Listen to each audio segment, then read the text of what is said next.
Hello, ഞാൻ Rahina Fasmi, hale and ഹാപ്പിനെസ്സിലെ consultant സൈക്കോളജിസ്റ്റാണ്. നമ്മൾ ഈ ഇടയായിട്ട് ഒരുപാട് കേൾക്കുന്ന ഒരു കാര്യമാണ് പാനിക് അറ്റാക്ക് എന്നുള്ളത്. കുറേ ആൾക്കാർക്ക് പാനിക് അറ്റാക്ക് ഉണ്ടാവുന്നുണ്ട്. അപ്പോൾ എന്താ ചെയ്യേണ്ടതെന്ന് മനസ്സിലാവുന്നില്ല. നമ്മളുടെയൊക്കെ ചില ഫ്രണ്ട്സിന് ഉണ്ടായിട്ടുണ്ട്, ചില റിലേറ്റീവ്സിന് ഉണ്ടായിട്ടുണ്ട് എന്നുള്ളതൊക്കെ നമ്മൾ ഒരുപാട് കേട്ടു. അപ്പം യഥാർത്ഥത്തിൽ നമുക്കൊരു കുറച്ചധികം ഭയം ഉണ്ടാവുന്ന ഒരു അവസ്ഥയാണോ പാനിക് അറ്റാക്ക്? അതായത് നമ്മളൊന്ന് ടെൻഷനായി കുറച്ചൊന്നും അധികം നമുക്ക് ആ ടെൻഷൻ താങ്ങാൻ പറ്റാത്തൊരവസ്ഥ മാത്രമാണോ? അല്ലെങ്കിൽ ശരിക്കും ഈ പാനിക് അറ്റാക്ക് ഉണ്ടാവുന്ന ഒരു വ്യക്തിയെ സംബന്ധിച്ചിടത്തോളം അയാൾ എന്തോരം ബുദ്ധിമുട്ടിലൂടെയാണ് കടന്നു പോകുന്നത് എന്നുള്ളത്, അയാളുടെ ആ ഒരു അവസ്ഥ എന്താണ് എന്നുള്ളത് പലപ്പോഴും പുറത്ത് നിൽക്കുന്ന ഒരാൾക്ക് മനസ്സിലാവാറില്ല. നമ്മൾ പാനിക് അറ്റാക്ക് ഉണ്ടാവുന്ന സമയത്ത് നോക്കുമ്പോൾ പെട്ടെന്നൊരു ഒരു സുപ്രഭാതത്തിൽ അല്ലെങ്കിൽ പ്രത്യേകിച്ച് നമുക്ക് ഡേഞ്ചർ ഒന്നും ഇല്ലാത്ത വളരെ നോർമലായിട്ട് നമ്മൾ ഇരിക്കുന്ന ഒരു സിറ്റുവേഷനിൽ പെട്ടെന്ന് നമുക്ക് മരിച്ചു പോകുന്ന രീതിയിലുള്ള ഒരു അവസ്ഥ വരിക എന്ന് പറയുമ്പം അത് അത്ര കണ്ട് ബുദ്ധിമുട്ടുള്ള ഒരു കാര്യമാണ്.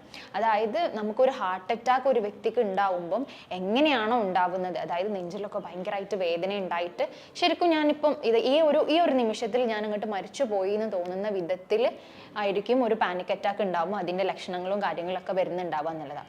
നമ്മൾ ചെക്ക് ചെയ്യുന്ന സമയത്ത് ഹാർട്ടിന് യാതൊരുവിധ പ്രശ്നവും ഉണ്ടാവില്ല. ആ വ്യക്തിയുടെ ഹാർട്ട് വളരെ നോർമൽ ആയിരിക്കും, ബാക്കി നോർമൽ ആയിട്ടുള്ള ആൾക്കാരെ പോലെ തന്നെ ആയിരിക്കും, യാതൊരുവിധ പ്രശ്നവും ഉണ്ടാവില്ല. ഒരുപാട് ECG എടുത്താലും ഒരുപാട് ടെസ്റ്റുകൾ എടുത്താലും ഹാർട്ടിന് ഒരു പ്രശ്നവുമില്ല. പക്ഷെ ഇയാൾക്ക് ഇത് ഇടയ്ക്കിടയ്ക്ക് ഇങ്ങനെ ഉണ്ടായിക്കൊണ്ടേയിരിക്കുകയാണ്. അതായത് ഹാർട്ട് അറ്റാക്ക് ഉണ്ടാവുമ്പം എന്താണോ സംഭവിക്കുന്നത് ഒരു വ്യക്തിയുടെ ശരീരത്തിൽ, അതൊക്കെ അതേപോലെ അങ്ങോട്ട് ഉണ്ടാവുകയാണ് എന്നുള്ളതാണ് ഈ ഒരു പാനിക് അറ്റാക്ക് ഉണ്ടാവുന്ന സമയത്ത് ഉണ്ടാവുന്ന ഒരു അവസ്ഥ. പാനിക് അറ്റാക്ക് ഉണ്ടാകുന്ന ഒരു വ്യക്തിയെ സംബന്ധിച്ചിടത്തോളം ചിലപ്പോൾ ഇവർ ഒട്ടും പ്രതീക്ഷിക്കാത്ത ഒരു സിറ്റുവേഷനിലായിരിക്കും ചിലപ്പോൾ ഇത് സംഭവിക്കുന്നുണ്ടാവുക. ഇപ്പം നമ്മൾ ഫസ്റ്റ് പാനിക് അറ്റാക്ക് ഒക്കെ ഉണ്ടാകുമ്പോൾ പലപ്പോഴും നമ്മളുടെ ലൈഫിൽ നമ്മൾ ഒട്ടും എക്സ്പെക്ട് ചെയ്യാത്ത പല കാര്യങ്ങളും സംഭവിച്ച സമയത്ത്, അതായത് അത്രയും അതിഭീകരമായിട്ടുള്ള ഒരു സിറ്റുവേഷൻ ഉണ്ടാകുമ്പോഴൊക്കെ ഫസ്റ്റ് പാനിക് അറ്റാക്ക് ഉണ്ടാവാറുണ്ട്. നമ്മളുടെ ജീവിതത്തിൽ നമുക്ക് ഏറ്റവും പ്രിയപ്പെട്ട ആരെങ്കിലും മരിച്ചു പോകുമ്പോഴോ അല്ലെങ്കിൽ നമ്മൾ കാണാൻ ഒട്ടും ആഗ്രഹിക്കാത്ത കുറച്ച് ഭീകരമായിട്ടുള്ള എന്തെങ്കിലും അവസ്ഥകളിലൂടെ നമ്മൾ കടന്നു പോകുമ്പോഴോ കാണുമ്പോഴൊക്കെ അതിൻ്റെ ശേഷം ഒരു ഫസ്റ്റ് പാനിക് അറ്റാക്ക് ഒക്കെ ഉണ്ടാവാറുണ്ട്. പക്ഷെ പിന്നീട് പലപ്പോഴും വീണ്ടും ഈ വ്യക്തിയിൽ പാനിക് അറ്റാക്ക് ഉണ്ടാവാൻ ആ ഒരു ഇൻസിഡന്റ് അവിടെ ഉണ്ടാവണം എന്നൊന്നുമില്ല. ചിലപ്പം ഞാൻ നേരത്തെ പറഞ്ഞ പോലെ നമ്മൾ വളരെ നോർമൽ ആയിട്ടിരിക്കുന്ന സമയത്തായിരിക്കും, ചിലപ്പം ബസ്സിൽ നമ്മൾ വളരെ സുഖമായിട്ട് യാത്ര ചെയ്യുന്ന സമയത്ത് ചില ആൾക്കാർക്ക് പാനിക് അറ്റാക്ക് ഉണ്ടായിട്ടുണ്ടാകും. അല്ലെങ്കിൽ നമ്മൾ ഒരു ഫംഗ്ഷന് പോകുന്ന സമയത്ത് അവിടെ നിന്ന് ഒരു പാനിക് അറ്റാക്ക് ഉണ്ടായ ഒരു വ്യക്തിയെ സംബന്ധിച്ചിടത്തോളം വീണ്ടും ഈ ഒരു സെയിം സിറ്റുവേഷനിൽ എത്തുമ്പം ഇവർക്ക് വീണ്ടും ഇത് ട്രിഗർ ആവാനുള്ള പോസിബിലിറ്റീസ് ഉണ്ട്. അപ്പം ബസ്സിൽ പോയ സമയത്ത് ഉണ്ടായിട്ടുള്ള ഒരു വ്യക്തിയെ സംബന്ധിച്ചിടത്തോളം അയാൾ ചിലപ്പോൾ പിന്നെ ബസ് യാത്ര തന്നെ നിർത്തും. കാരണം ഞാൻ ഇനിയും അങ്ങനെ ആ ഒരു സിറ്റുവേഷനിൽ എത്തുമ്പോൾ എനിക്ക് ഇതേപോലെ സംഭവിക്കുമോ എന്നുള്ള ടെൻഷൻ ആയിരിക്കും. അങ്ങനെ അവരുടെ ലൈഫിലുടനീളം അവർക്ക് വീണ്ടും എനിക്കിത് സംഭവിക്കുമോ എന്നുള്ളൊരു ടെൻഷനാണ്. കാരണം അത് ഓൺ എക്സ്പീരിയൻസ് ചെയ്തിട്ടുള്ള ഒരാളെ സംബന്ധിച്ചിടത്തോളം അയാൾ ആ സമയത്ത് മരിച്ചു പോയതായിട്ടുള്ള ഒരു ഫീൽ ആയിരിക്കും ആൾക്ക് കിട്ടിയിട്ടുണ്ടാവും.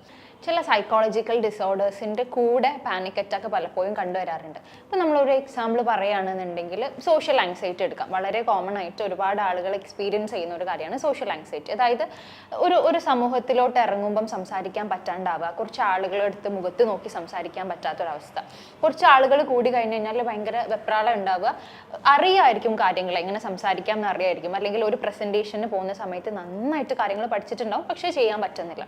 ആ ഒരു കണ്ടീഷനിൽ എത്തുമ്പോൾ ഈ ഒരു സോഷ്യൽ ആങ്സൈറ്റിൻ്റെ ഒക്കെ കൂടെ പാനിക് അറ്റാക്ക് ഉണ്ടാകുന്ന സമയത്ത് ആ വ്യക്തിയെ സംബന്ധിച്ചിടത്തോളം കുറച്ചും കൂടെ ബുദ്ധിമുട്ടായിരിക്കും.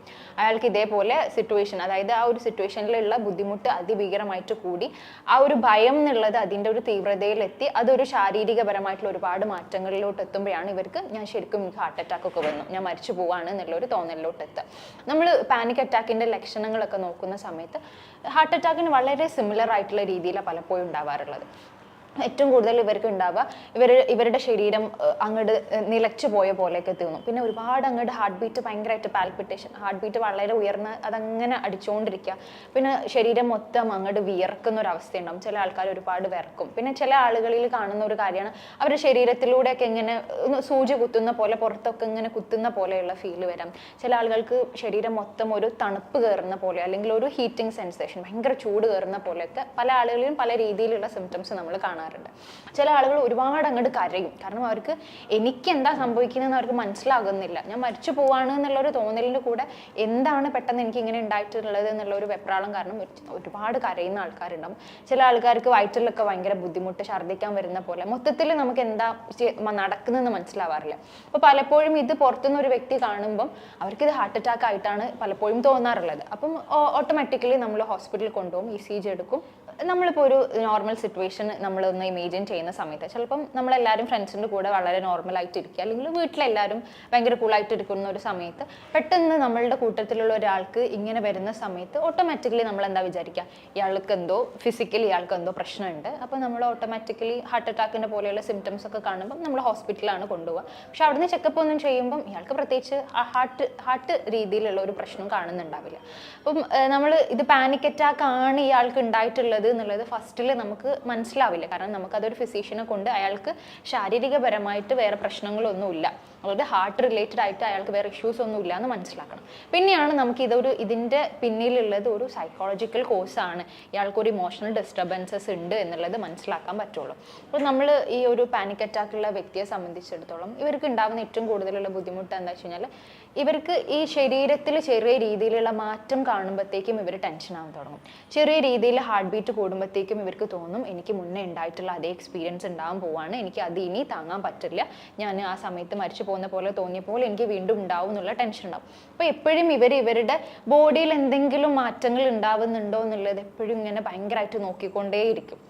അപ്പോൾ അതുകൊണ്ട് തന്നെ ചെറിയ എന്തെങ്കിലും മാറ്റം വളരെ നോർമലായിട്ട്, ഇപ്പം നമുക്ക് എന്തെങ്കിലും ചെറിയ രീതിയിൽ ഹാർട്ടിൽ കുറച്ച് റേറ്റ് കുറച്ച് വേരിയേഷൻസ് ഉണ്ടാവാറുണ്ട്. ചിലപ്പോൾ നമുക്ക് ഏതെങ്കിലും സിറ്റുവേഷൻസിൽ നമുക്ക് കൈയൊക്കെ വിറക്കും. പക്ഷേ ഒരു പ്രാവശ്യം പാനിക് അറ്റാക്ക് ഉണ്ടായ ഒരു വ്യക്തിയെ സംബന്ധിച്ചിടത്തോളം അങ്ങനെ എന്തെങ്കിലും ചെറിയ ചേഞ്ചസ് ഉണ്ടാകുമ്പോഴത്തേക്ക് ഇവർക്ക് തോന്നും എന്താണ് എനിക്ക് ഇന്ന് അതേപോലെ വരാൻ പോകുന്നുണ്ട് എന്നുള്ള ഒരു തോന്നൽ വരുന്നതുകൊണ്ട് തന്നെ ഇവർക്ക് അത് വീണ്ടും വീണ്ടും വരുമോ എന്നുള്ള ഒരു രീതിയിലുള്ള ടെൻഷൻ ആയിരിക്കും ലൈഫിൽ ഒരുപാട് കാലത്തോട്ട്. അപ്പോൾ അതാണ് ഈ പാനിക് അറ്റാക്ക് ഒരു ഫസ്റ്റ് ടൈം ഉണ്ടായിട്ട് പിന്നീട് ഇത് വരുമോ എന്നുള്ള തോന്നൽ എത്തുമ്പോഴത്തേക്കും ഇവർ അതൊരു പാനിക് ഡിസോർഡർ ആയിട്ട് ഡെവലപ്പ് ചെയ്തിട്ടുണ്ടാവും എന്നുള്ളതാണ്. പാനിക് അറ്റാക്ക് ഉണ്ടാവുന്ന ആളുകളിൽ ഉണ്ടാവുന്ന വേറൊരു അവസ്ഥയാണ് ഈ അഗോറോഫോബിയ ഒക്കെ. അങ്ങനെ പറഞ്ഞു കഴിഞ്ഞാൽ എന്താ വെച്ച് കഴിഞ്ഞാൽ, നമുക്ക് വീണ്ടും അതായത് ഇപ്പോൾ ഒരു വ്യക്തിക്ക് അയാൾ പുറത്ത് പോയ സമയത്താണ് ഇങ്ങനെ സംഭവിച്ചിട്ടുള്ളത്, അയാൾക്ക് ആ സമയത്ത് പെട്ടെന്ന് ഹെൽപ്പ് ഒന്നും കിട്ടിയിട്ടില്ല എന്നുണ്ടെങ്കിൽ ഓട്ടോമാറ്റിക്കലി ഇവർക്ക് പിന്നീട് പുറത്ത് പോകാനൊക്കെ ഭയങ്കര മടിയായിരിക്കും. അതായത് ഒരു ഹെൽപ്പ് കിട്ടാത്ത സ്പേസിലോട്ടൊന്നും ഇവർ പോവാത്തൊരു സിറ്റുവേഷൻ വരും. എനിക്ക് ഇനിയിപ്പോൾ അഥവാ അങ്ങനെ എന്തെങ്കിലും പുറത്തുനിന്ന് പറ്റി ഞാൻ ഒറ്റയ്ക്കാവുന്ന ഒരു സിറ്റുവേഷനിൽ എനിക്ക് ഇതേപോലെ വീണ്ടും സംഭവിച്ചു കഴിഞ്ഞ് കഴിഞ്ഞാൽ ഞാൻ മരിച്ചു പോകും. അപ്പം കൂടെ ഒരാളില്ലാണ്ട് പുറത്ത് പോകാൻ പറ്റാത്തൊരവസ്ഥ, അല്ലെങ്കിൽ തന്നെ ഒരു കാര്യത്തിന് എന്തെങ്കിലും വളരെ അത്യാവശ്യമുള്ള ഒരു കാര്യമാണെന്നുണ്ടെങ്കിലും പുറത്തോട്ട് പോകാൻ പറ്റാതെ വീട്ടിൽ തന്നെ ഒതുങ്ങി കൂടുന്ന ഒരു അവസ്ഥ പലപ്പോഴും കറക്റ്റ് ട്രീറ്റ്മെൻറ്റ് കിട്ടാത്ത ആൾക്കാരിൽ നമ്മൾ കണ്ടുവരാറുണ്ട്. അപ്പോൾ അത് ഓട്ടോമാറ്റിക്കലി അവരുടെ പേഴ്സണൽ ലൈഫിനെയും അവരുടെ സോഷ്യൽ ലൈഫിനെയും, ഇനിയിപ്പോൾ ജോലിക്കൊക്കെ പോകുന്ന ആൾക്കാരാണെന്നുണ്ടെങ്കിൽ അവർ ജോലിയൊക്കെ രാജിവെച്ച് വീട്ടിൽ തന്നെ ഇരിക്കുന്ന ഒരു അവസ്ഥയൊക്കെ കാണാറുണ്ട്. അപ്പം നമ്മളിത് കറക്റ്റായിട്ട് പാനിക് അറ്റാക്ക് അഡ്രസ്സ് ചെയ്തിട്ടില്ല എന്നുണ്ടെങ്കിൽ ആ വ്യക്തിയെ സംബന്ധിച്ചിടത്തോളം അയാളുടെ ജീവിതത്തിൽ നെഗറ്റീവായിട്ട് ഒരുപാട് രീതിയിൽ അത് എഫക്റ്റ് ചെയ്യും. പലപ്പോഴും ആളുകൾക്ക് മനസ്സിലാവാറില്ല എനിക്ക് സംഭവിക്കുന്നത് പാനിക് അറ്റാക്ക് ആണെന്നുണ്ട്. കാരണം ഇവരെന്താ ചെയ്യുക വെച്ച് കഴിഞ്ഞാൽ നിരന്തരമായിട്ട് ഒരുപാട് ഫിസിക്കൽ ചെക്കപ്സ് എടുക്കും. വീണ്ടും ഇപ്പോൾ ഒരു പാനിക് അറ്റാക്കുള്ള ഒരു വ്യക്തിയെ സംബന്ധിച്ചിടത്തോളം അയാൾ എക്സ്പീരിയൻസ് ചെയ്തത് എന്താണ്, ശാരീരികപരമായിട്ടുള്ള ഒരുപാട് പ്രശ്നങ്ങളാണ്, ഹാർട്ട് റിലേറ്റഡ് ആയിട്ടുള്ള ഒരുപാട് പ്രശ്നങ്ങളാണ്. അപ്പോൾ അയാൾ മനസ്സിലാക്കുന്നത് എനിക്ക് ശാരീരികപരമായിട്ട് എന്തോ ബുദ്ധിമുട്ടുണ്ട് എന്നുള്ളതാണ്. അപ്പോൾ ഒരു ഹോസ്പിറ്റലിൽ അയാൾ പോയി, ഇപ്പോൾ ഡോക്ടർ ചെക്കപ്പ് ഒക്കെ ചെയ്ത് ഡോക്ടർ പറഞ്ഞു പ്രശ്നമൊന്നുമില്ല, നിങ്ങൾ ഓക്കെ ആണ് എന്ന് പറഞ്ഞു കഴിഞ്ഞാലും അയാൾക്കത് വിശ്വസിക്കാൻ പറ്റുന്നുണ്ടാവില്ല. കാരണം അയാൾ അത് പേഴ്സണലി എക്സ്പീരിയൻസ് ചെയ്ത് കഴിഞ്ഞു. അപ്പോൾ അവരെന്താ ചെയ്യുക, വേറൊരു ഹോസ്പിറ്റലിൽ പോകും, നിരന്തരമായിട്ട് ഇതിങ്ങനെ മാറ്റിക്കൊണ്ടേയിരിക്കും. പല ഹോസ്പിറ്റലിൽ പോയി പല ഡോക്ടറുകളെ മാറി മാറി കാണിച്ച് പല രീതിയിലുള്ള ടെസ്റ്റുകൾ എടുത്തു. എല്ലാ ടെസ്റ്റിലും സെയിം സാധനം പറയാം ഒരു പ്രശ്നവും ഇല്ല എന്നുള്ളത്. പക്ഷെ അത് പേഴ്സണലി അവർ ആ രീതിയിൽ എക്സ്പീരിയൻസ് ചെയ്തതുകൊണ്ട് അവർക്ക് അത് മനസ്സിലാക്കാൻ ബുദ്ധിമുട്ടായിരിക്കും. അപ്പോൾ പലപ്പോഴും പാനിക് അറ്റാക്ക് ഉണ്ടായിട്ടുള്ള ഒരു വ്യക്തികൾക്ക് കറക്റ്റ് ഇവർക്ക് എന്താണ് പ്രശ്നം, ഇവരുടെ പ്രശ്നം ഫിസിയോളജിക്കൽ അതായത് ശാരീരിക പ്രശ്നത്തിനേക്കാൾ അവർക്ക് മാനസികപരമായിട്ടുള്ള ബുദ്ധിമുട്ടുകളുണ്ട്, സൈക്കോളജിക്കൽ സൈഡാണ് ഇതിൽ കൂടുതൽ വരുന്നത് എന്നുള്ള ഒരു അറിവ് പലപ്പോഴും ആളുകളിൽ എത്താറില്ല. അതുകൊണ്ട് കറക്റ്റായിട്ടുള്ള ട്രീറ്റ്മെൻറ്റും പലപ്പോഴും പാനിക് അറ്റാക്ക് ഉണ്ടാകുന്ന ആളുകളിൽ എത്താറില്ല.